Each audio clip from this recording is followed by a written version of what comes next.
बिहार की जनता पूर्ण रूपेण माननीय प्रधानमंत्री आदरणीय श्री नरेंद्र मोदी जी को आशीर्वाद दे चुकी है, देती रहेगी। इसलिए कि बिहार के लोगों को विकास चाहिए, सम्मान चाहिए, न्याय चाहिए, बिहार को उन्नति चाहिए।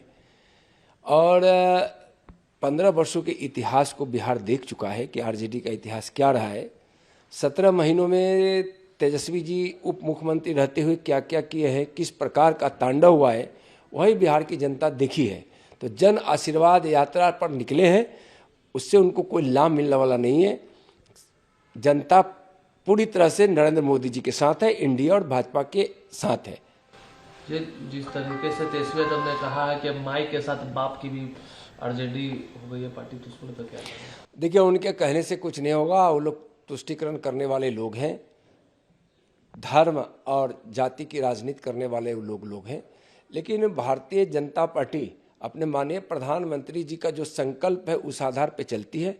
माननीय प्रधानमंत्री जी ने इस देश को 4 स्तंभ पर खड़ा कर आत्मनिर्भर भारत और विकसित भारत बनाने का संकल्प लिए हैं। वह है किसान, महिला, युवा और गरीब।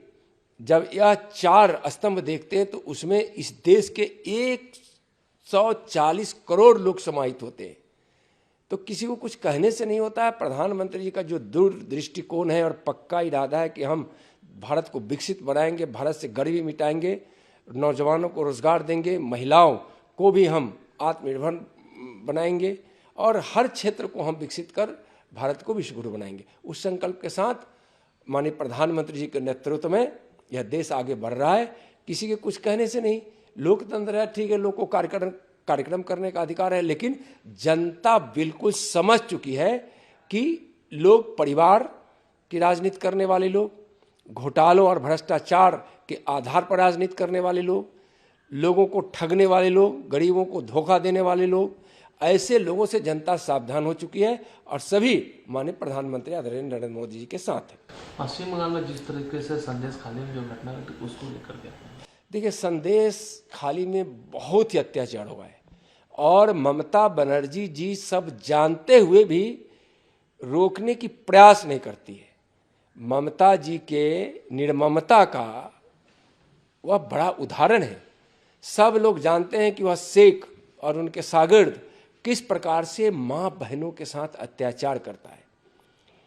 वहाँ पत्रकार लोग भी गए थे, आप लोग भी गए थे, देखे होंगे कि किस प्रकार से महिलाएं त्रस्त होकर जो 12-13 वर्षों से किस प्रकार से अत्याचार दुराचार का शिकार हो रही हैं।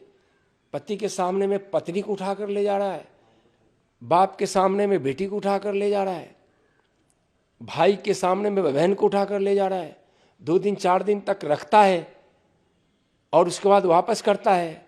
जान से मारने की धमकी और भय देकर वह इस प्रकार से परिवार के सामने महिलाओं को उठाकर लेकर चला जाता है। ममता जी, आप तो महिला हैं, इतना असंवेदनशील होना ठीक नहीं है।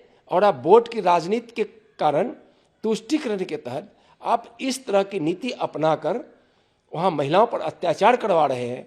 और आपका भतीजा अभिषेक बनर्जी उन गुंडों का नेतृत्व करते हैं, उन्हीं के गुर्गे हैं।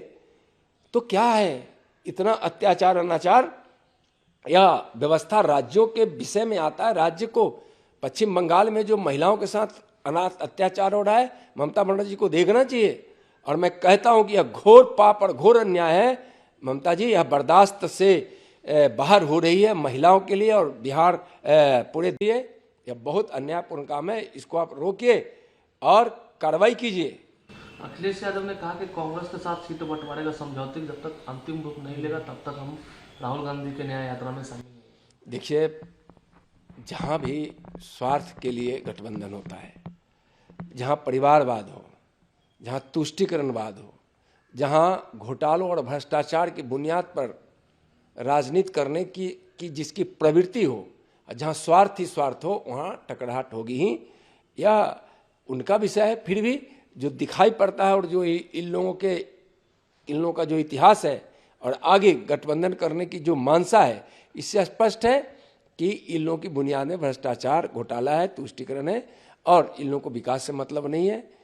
माननीय नरेंद्र मोदी जी के नेतृत्व में 25 करोड़ से ज़्यादा लोग गरीबी से बाहर आ गए।